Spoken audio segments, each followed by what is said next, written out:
All right, welcome back one more time. So listen, Barcelona lost 1-0 to Inter Milan in Milan tonight. Controversial game in some ways. Let's listen in to the Barcelona manager, Xavi, who has been speaking after the game. I'll translate for you.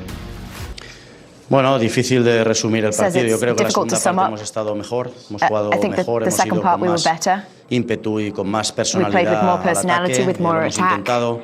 En la primera hemos tenido dominio y la posesión, pero no hemos generado muchas ocasiones. But we didn't faltaba esa create toma many de decisión al final, el opportunities. último pase, un tiro, una We were jugada missing individual. with the La segunda final hemos shot estado was bastante missing. mejor.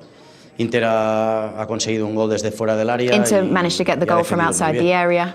Sabemos que es They un equipo defended very well. difícil de atacar, porque We know that they defienden can muy be bien con difficult to 5 atrás, attack. 3 en medio y 2 puntas, pero creo que hemos merecido mucho más. I think we deserve much more than this defeat. What do you think of the decision of the referee is the question that he's being asked by the journalist. ¿Preguntas mi opinión? Are you asking my opinion? Es clarísima la mano. It's obvious. It's a handball. Hoy tendría que estar el árbitro aquí para hablar de la decisión. The referee would have to be here, standing here and giving you his explanation for the decision. They have to talk as well. I don't understand why they don't go to the press conference. It's extremely important that they understand why it wasn't a penalty. Pero para mí, mi opinión. For me, in my opinion, it was absolutely clear. So we have played around with the angles of this a little bit, I understand, and we can show you some different angles and just kind of get your thoughts on this again, maybe. I mean, it's clear as day. What more do you need? It's handball. Penalty. It's as simple as that. I understand his frustration. We all think the same, don't we, guys? Yeah, I think sometimes you just hope the VAR and the referee as a team come together and say, we made a mistake. That's what you want to hear, if we're being totally honest. And you'd almost, in some ways, accept it a little bit more, but this thing of maybe trying to find more angles, look at different ways, almost to try and prove your point why it wasn't a penalty, it's a huge mistake. And the problem is, if that was in real time, you could accept the referee not seeing it. Maybe it happened so quickly, he's in a strange position to see it, and decisions like that are why we've got VAR, and it hasn't done its job tonight. Mm-hmm. And you just hope this doesn't cost basically one or the other going through. You don't want it to come to that. Yeah. No, the only thing I want to add up is exactly what Xavi said. I've been saying for a long time, you can understand that someone says I made a mistake, but they always hide and don't come and talk. I had to talk sometime about some stuff that I've done. You the same, even you the same. Those guys hide and go and see their committee and talk on the Monday what should have been done or not done, which I understand, like we all do when you have to give answers to the sporting director as a coach, or your fans when they wait for you at the training ground, a bit less in England, but in Europe, trust me, it can happen. And that result was massive.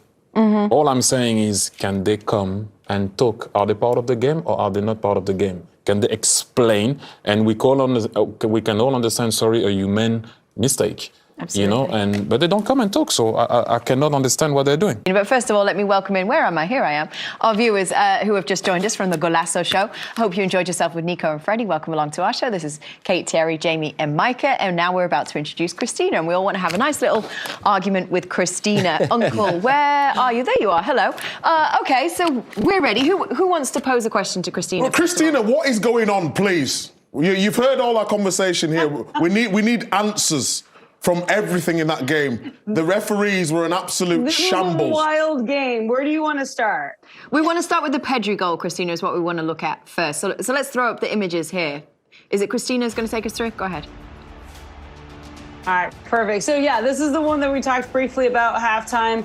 Leading into it, we have this cross going in. We think Pedri scores the back of the net, but what was leading up to it was a handling offense right there. And I want to be very clear, here we have deliberate handling because his arm is above his shoulder, around his silhouette. We don't have an accidental handling that leads to the goal scorer, Pedri. That was removed 2 years ago. So there's accidental handling directly into the goal. That has been taken away if it led up to it, unless it was the actual goal scorer directly. Here we have a deliberate handling offense, so that was the correct decision, and we do send the referee to the VAR monitor to sell that for the fact that we had offside leading into that. Christina, you mentioned it rightly, well, obviously you'll know better than us, that rule was taken away about the person who assists it with the hands. You've just sort of said deliberately handball. Now, I don't think that's right that he deliberately handballed it, but it's right that his hand was outside his silhouette. I'll accept that. But the goalkeeper touches it. I mean, we're talking inches in front of him. So the goalkeeper actually deflects the ball onto his hand. Does that not come into the equation? Because I don't think that would be given as a penalty if it was the other way around with the defender. Yeah, and the important part to really take here is we're not looking at intent. So when we use the word deliberate, what I want people to remove is this concept of intent, right? Instead, the way we're being advised as referees is to look at it as factually as we possibly can. Is his hand beyond his body? Is it outside the silhouette? Is the right hand above the shoulder? Those are the guidance and the reflections that even though there is a touch by the goalkeeper, the fact that he has made himself bigger, that is what determines whether or not it's a deliberate handling offence, not intent. So, Christina, then what you've said, you've defended that decision. I can understand his arm is outside his silhouette. So how can you possibly can't argue for the next one because it's exactly the same? This next one's a tough one.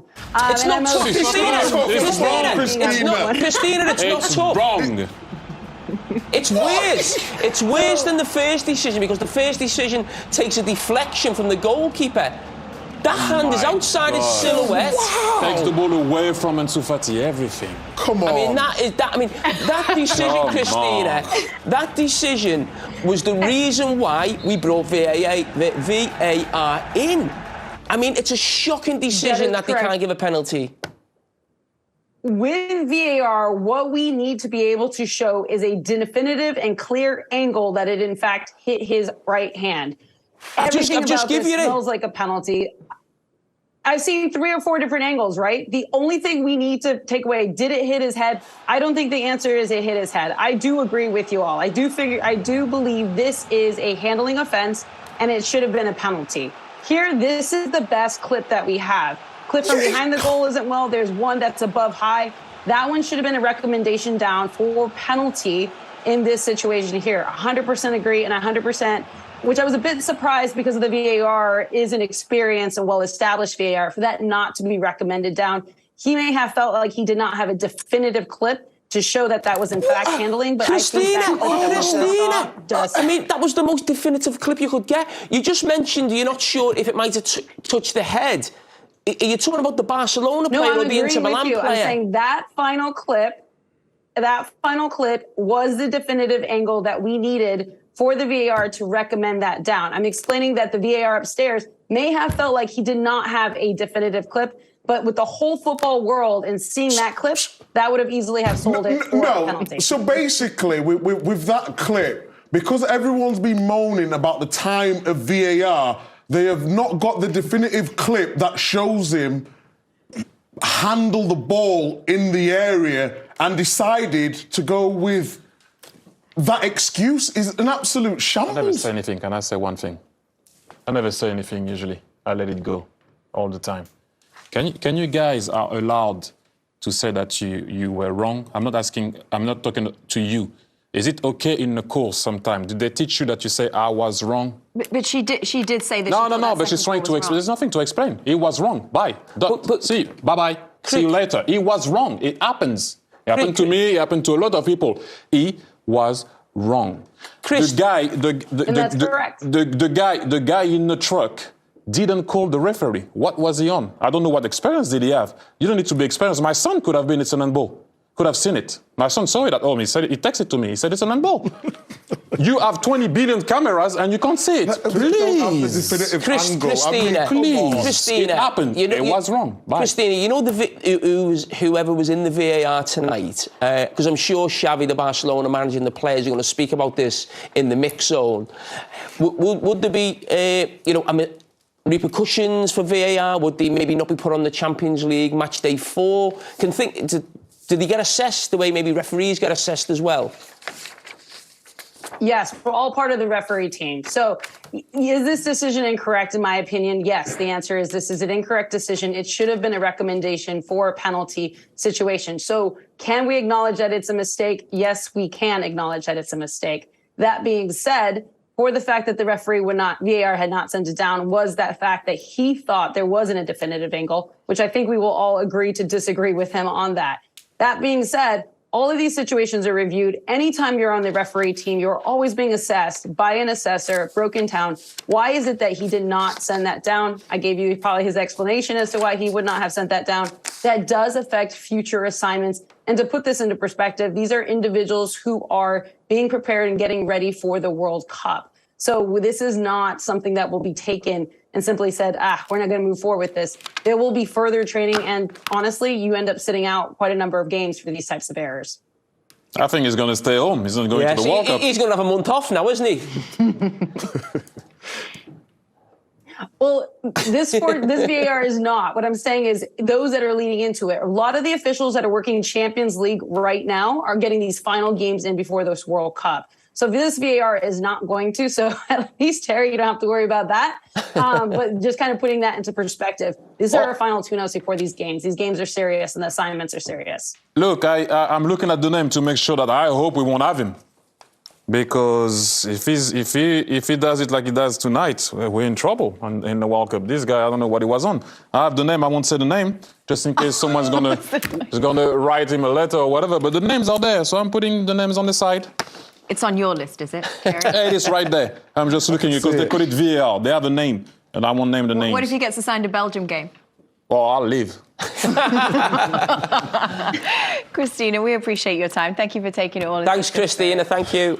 Thank you. Of course. Back to our coverage here on Paramount Plus, CBS Sports Network. Fantastic to have you with us. Kate Abdo, Thierry Henry, Jamie Carragher, Micah Richards. So we've got a big post-game coming up for you. We've got a big announcement coming up for you shortly as well. It's very nice. The suspense is killing.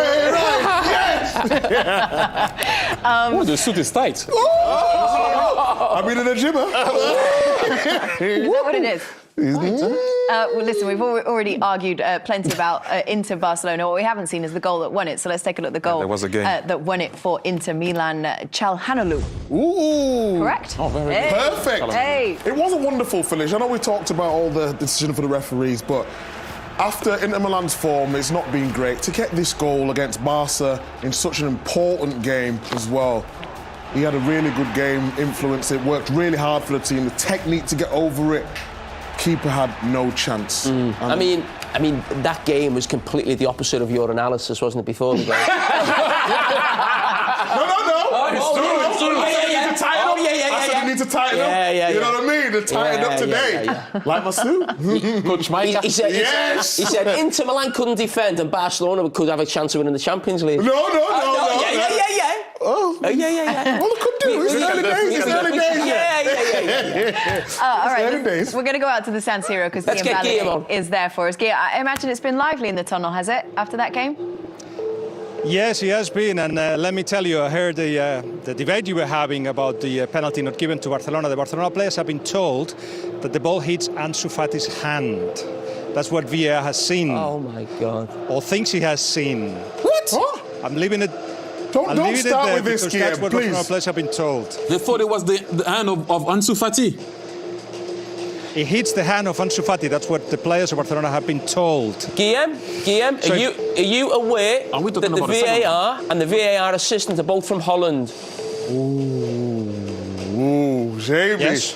And Dumfries is from Holland. Ooh, Jamie. No, but wait. Guillem, wait. Guillem, important. You're talking about the second one, not the goal, the penalty. You're talking about the second. Yeah. No, just to make. I know. The second one. So Yes, how many Mr. harms does he have in Riano. Sufati? So that's what they've seen. I'm just relaying the message that the players have been told. I can tell you the Barcelona players don't understand, and they've been talking to some of the media here. They don't understand what they mean by that because it seemed quite clear that the ball hits Dumfries' hand, clear to them. But technology and VAR and referee have decided that the ball hits Ansu Fati's hand. Wow. In any case, yeah. Where? Which hand? That's what I said. How many hands are does he in the air? How's it in his hand? To be honest, knows he's the only his arm because he tries to hide his arm behind his back now. He's like... Yeah, but Fati's hands are behind it, are there. Dumfries' hands are there. Fati's hands are there. Dutch VAR, Dutch player, I don't know. So you have eyes. What? I know. I mean, listen, we'll never understand this one, will we? Guillaume, let's bring you back in. Give me your thoughts on the game that you witnessed live there at the San Siro tonight. I hope that this referee mistake, we have to call it that, and technology mistake, doesn't hide the fact that Barcelona have been played a very poor game. For the first hour, it just looked like they did not want to lose the ball instead of do something with it. And Inter Milan, of course, they were never going to disappear from the last third. They were going to defend very deep. To beat that kind of defense, you have to move the ball very quickly. You have to make a lot of moves. You have to play with your eyes closed. I don't know, like City does, for instance. And quite clearly, in terms of positional game and organized attack, Barcelona are at the first level. They haven't reached all the levels. And that means that it was predictable, it was easy, it was like ball to Dembele, see what happens. They were never connected with Lewandowski, and it was relatively easy for Inter to defend. In the last half an hour, there was a little bit more action, more energy, especially when Ansu Fati came on. And it seemed like Barcelona could actually not only take the initiative, but create chances. It just didn't happen. So this was another night that Barcelona fails. And I think it was at the back of the mind of the players for a long time, perhaps even the first hour, hence them not risking. I'm not sure Xavi will be happy with what they did with the ball, but it's a sign of where they are. Micah. Oh! Guillaume, be careful. Oh! Be careful, Guillaume. Barcelona with a better team today. They should have got something out of this game. But it's still any days. They had a lot of the ball, doesn't mean they were better. There were two teams, right? And they came out with a different game plan, okay? So for Inter was defend, counter-attack, shoot from outside the box if you can. They did that very well. For Barcelona was, let's find spaces, let's find the players in between. Let's actually try to get the ball to those that will then turn and give it to the players up front. That never happened. At the end, how many crosses did Barcelona put in? And how dangerous are Barcelona crossing? That means that the game plan did not work. The Inter one did. Yes, Barcelona have more of the ball. Inter were cleverer with it. Guillaume, do you want to come in here next week and we'll send him to Destination Istanbul or whatever project you're doing or thing? Do you want to come in here? Actually, Guillaume, do you know what? No air miles for you next week. It's destination home. You're going to be staying in Barcelona. You're going to do the return leg. You happy with that? Yeah. This is going to be a good one, and too. So happy. Nice. Very nice. Well, we will see you next week. God bless you. Thank you.